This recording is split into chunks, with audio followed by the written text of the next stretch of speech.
రాహుల్ గాంధీ ఉండే అధిష్టాన వర్గం, ఆ? రాహుల్ గాంధీ చెల్లుండే అధిష్టాన వర్గం, రాహుల్ గాంధీ తల్లుండే అధిష్టాన వర్గం. నీ అధిష్టాన వర్గమే గట్లుండే.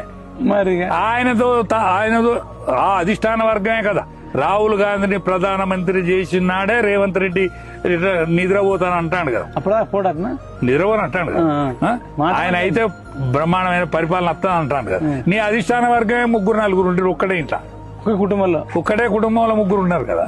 మరి ఆ 3 ఉండే కుటుంబంలో ఈడ 2 ఉండాలంటే ఇది దేనికి చెప్పినట్టు, ఎట్లా చెప్పినట్టు? ఇది బీజేపీకి చాలా ప్లస్ అవుతుంది ఇక.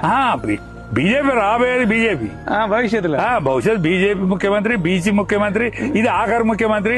ఎన్నడన్నా ఇత్తనం పట్టుకొని చేతులు ఉంచుకొని ఆ ఇత్తనం చల్లుకొని తన మడివలిగా మొలిచేటువంటి ఇత్తనం ఏంటంటే ఇప్పుడు రాజగోపాల్ రెడ్డి చేస్తే ఆ ఇత్తనం దక్కుతుంది.